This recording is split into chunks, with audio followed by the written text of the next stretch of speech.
Hey guys, welcome back to another video. This is Time and Peace, and today I wanted to share some of the things that I learned throughout my watch journey or time in the watch hobby. People who are just getting into watches, and especially young people, they can be intimidated because from the outside it seems like the watch hobby is for certain types of people with certain kinds of lifestyle because that is what draws the most attention in social media.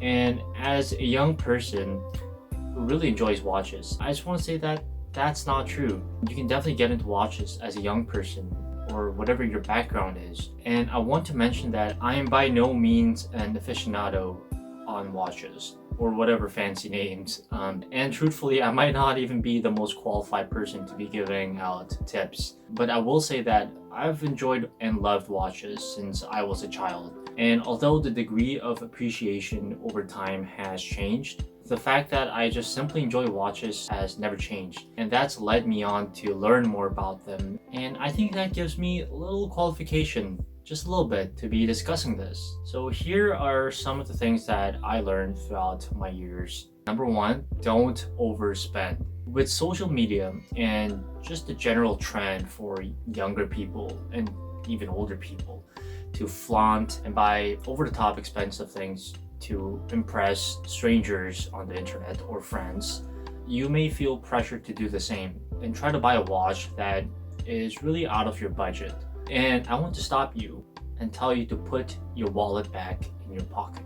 Your future self will be very grateful to you. Don't buy a $3,000, $4,000 watch if you can't afford it. Just impress your small circle of friends or try to get approval from someone in particular. First of all, you should really try to impress yourself. It feels nice when someone compliments your watch. It does. But it feels the best when I just wear it and I like it. That's the most enjoyment I get, personally speaking. And also, you're really not impressing anybody. The fact is, people don't really care about you. I hope there are people who love you and care about you, but I'm talking about people who are not that significant in your life. They really don't care about you, and even if they do, they care about for the brief seconds that you interact with them. So it's really not worth going bankrupt to impress others. The second thing I learned is that you don't always have to start with automatic if you want to get into watches. Oftentimes, people who are just getting into watches ask people, hey, should I get a quartz or an automatic movement? And I guarantee you that most people who really enjoy watches would recommend getting a watch with an automatic movement. And I agree. I think moving from quartz to automatic is a big step in your watch journey, but it's not to say that quartz watches are bad. The watch I'm wearing right now is quartz and I love this watch. So if there's a watch that you really want to get and it has a quartz movement, get it and enjoy the hell out of that watch. And maybe later on you could get into automatic movements. The way I see it, if you're really into watches, down the line you will probably get an automatic movement anyway. So if people are telling you that if you really like watches, you should get an automatic movement, I would say that's a little elitist and you should just buy what you want. But I do recommend trying out an automatic movement down the line. But I'm pretty sure you'll do that without me telling you anyways. So enjoy your quartz movements. And number three, don't follow other people's collection watch by watch. These days, you will find an abundance of people sharing their collections online, whether in Facebook, I haven't used Facebook in a while. YouTube definitely, there's a lot of YouTubers who are sharing their luxurious and extravagant collections. And on Reddit, there's a lot of people sharing their personal collections there. And you'll probably find that there are some cool collections out there. But don't be that person who copies someone's collection from A to Z. And I'm not saying this because following others is inherently bad. The point of a collection is that it's something personal to you. Every watch has a story you could tell, the reason you bought it, what you did with it.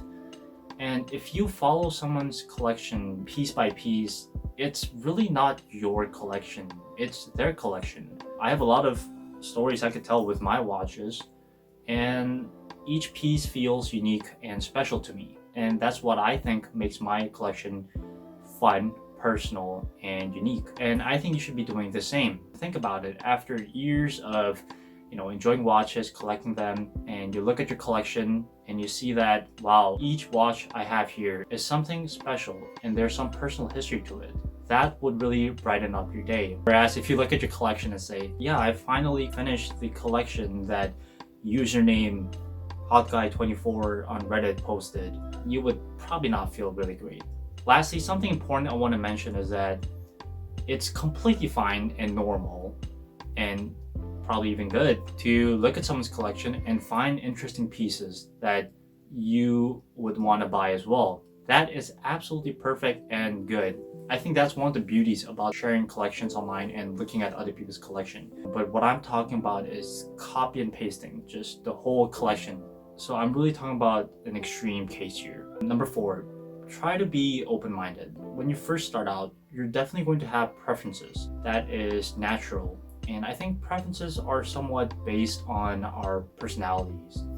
For me, dozens of personality tests would point that I am an introvert. And maybe because of that, I like things that are understated, under the radar, and quite minimalistic. So when I first got into watches, I loved the dressier watches. Minimum complications, clean, small dial, and anything other than that really put me off. So when I saw dive watches, I thought that was something I would never get into. Dive watches were somewhat of a natural enemy for me. They usually have bold markers, obviously for legibility, and those bezels were just so attention grabbing. Dive watches are thick and tall, although they do seem smaller when you actually wear them. But they were just something that I never thought I would get into. And then I got myself a Seiko 007, and I gotta say that I love dive watches now. They're probably one of my favorites. I've also had the Orient Mako as well. One of my personal grails is the Tudor Black Bay. In the past, I would have never thought that I would actually want to get that. The reason why I'm telling you these things is that down the line, you will realize that your taste will change and evolve. And I can almost guarantee you that it will happen. So instead of fighting the change in your taste and preferences, try to let that happen naturally. And I'm definitely not telling you to like everything, because we will still have preferences no matter what. But what I'm trying to get at is when you see a watch and you don't really know if you like it or not, try not to look away after 2 seconds. Try to spend a minute looking at it. And who knows, that might become your favorite watch. Number 5, take your time and don't rush. I'll break this tip into 2. What I mean by take your time is that, as I've mentioned earlier, with social media allowing people to share their really nice and cool collection, you may feel that your personal collection feels somewhat of less value because of the comparison. So you may be pressured to buy a couple of watches just so you could say that, oh, now I have a collection as well. And I want to stop you from doing that. Here's some food for thought. If you are really into watches and you've been bit by the watch bug, I don't think there's a cure for that. You're going to be into watches until you die. So if you're in your 20s, 30s, or even 40s, you have tens of years to build your own personal and special collection. So really, there's no rush. Take your time. You have a lot of time. And there are more things important in life than watches, although they feel more important to you and I more than they should be. But seriously, just take your time. The second part of this tip is don't rush. This could mean a few things. First of all, don't impulse buy. It's like with anything else, you will definitely regret it if you impulse buy. On a more serious note, there's going to be a time when you find a watch, either when you're walking through the mall and you see watch stores, or you're in the airport, in the duty free, you're going to find a watch that you think is really nice and you really want to buy it, and you probably shouldn't. Don't buy a watch that you saw a few days ago. Spend some time really learning about the watch, the small details. You might just find out that although you really like certain aspects of the watch, they might just be too big or too small for you. And you might even find out that there are some better alternatives to the watch. If you follow this rule, I think you could save yourself a lot of money and headaches. And also, generally speaking, it's never a good idea to be in the habit of buying something without doing your research. Number 6, don't try to impress others. This sort of ties in with some of the other rules that I've said. I think it's sort of cliche now, but please don't try to impress others, impress yourself. I think watches are some of the more personal items or materials a person can possess. At least that's how I feel. So as personal of an item it is, you don't want to buy it trying to impress somebody that really don't care about you. I have firsthand experience observing people who want to buy a certain watch just because it comes with a certain notion about the kind of people that wear that watch. And you know what? I have a personal revelation that most people who buy luxury watches are doing it so because of some notions that are associated with it. It's because a lot of people view watches as a symbol of wealth and luxurious lifestyle. And I think that is the general trend of society these days. You know, showing off is somewhat of a culture itself. I mean, these days people are not even being subtle when showing off. They are letting you know that they are showing off. That's a trend, and seems like people are having fun with it. Now, I really don't want to sound like that person who hates everything about the society and that person's generation, but I think a lot of sensible people can agree with me that buying a Rolex just because you want to be seen as something you are not is quite silly and immature. So, to wrap this one up, you will find the most enjoyment buying the watch that you personally love the most without thinking about what others will think.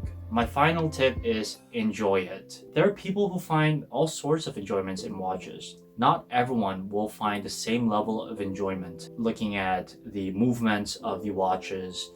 Some people might just like the aesthetic. And truthfully speaking, the aesthetic is a huge part of why we like watches. Just imagine having the most complicated movement on an ugly watch. No one would probably get it. So whatever you enjoy about a watch, be true about it and enjoy it.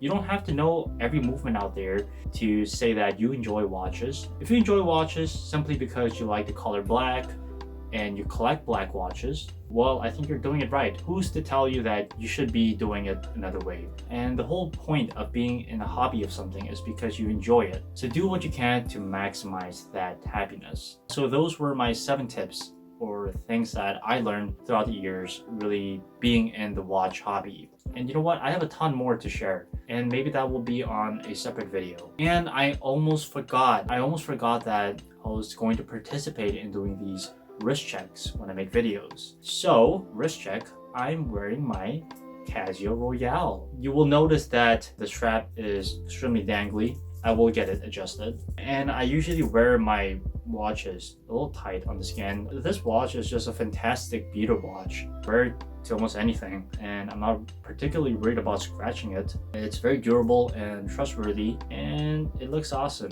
I love it. You might say that maybe I could have wore a dressier watch. It would fit in a little bit better with my overall attire, but I felt like wearing this. This watch gives me comfort. You know, speaking of my watch, this could be a great first watch, I would say. Yeah, well, enough about my watch. I want to thank you guys again for watching my videos. I really hope that this video gave some value to you and help you a little bit in starting out your watch journey. Just know that the watch hobby is for everyone, and just because you're young doesn't mean you can't get into it. I would say getting into it young is better. You simply have more time to enjoy it. So thank you so much for watching the video. And if you think it provided you with some enjoyment or value, I would really appreciate it if you leave a like and subscribe to my channel. And I hope to see you guys in the next one. Thanks.